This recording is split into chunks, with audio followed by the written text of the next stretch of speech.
A lot of y'all try to build a pimp out of somebody that you take a liking to. You really know subconsciously that it's impossible for you to build a pimp, yet and still you steadily taking dudes to the Build-A-Pimp workshop and trying to build you a pimp. If you was to come to him and say, baby, you know what, let's go get square jobs and just settle down. You know, I don't want to be in the game no more. He gonna be with it because he's not the pimping. He's slowing you down. He's not amplifying your 304ing. He's just a liability.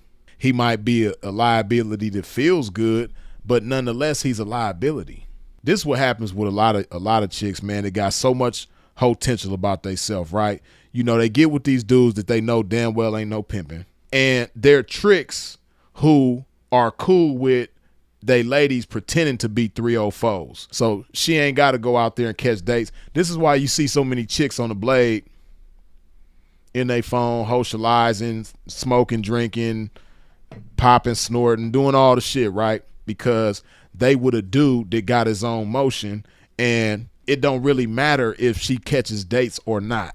Essentially, he's a trick that might get a rebate sometimes. That's really all a lot of these dudes is. You know what I mean? They rebate kings. They take care of chicks that's supposed to be doing some 304ing. Whenever she catch a few dates and hand him some money, that's really just a rebate out of the money that he done already spent on her. But he not living off the earnings like the pimping do. Chicks get comfortable with that. But when your regular get tired of taking care of you, or he get tired of you for one reason or another, because that's what tricks do.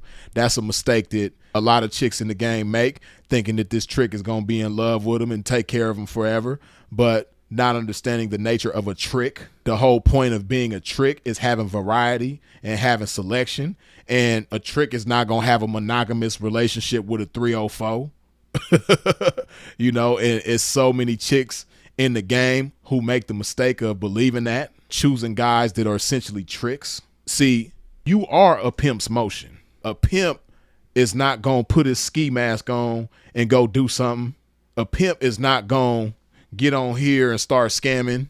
It be chicks that have so much potential about themselves, but they get with guys like this that are really tricks that like receiving rebates. They don't want to just be all the trick they could be and just spend their money and be cool. No, they want to act like a pimp so they can get a rebate. Whenever the situation comes to an end, because like I said, trick ain't going to take care of you forever. So when the situation comes to an end, you have chicks that are just sorry because they never got into the habit of mashing on a daily basis. Checking it, shining off of their 304 and the pimping shining off of their 304 with them. They not used to that. So they let a dude slow them down to the point where they just suck the life out of them.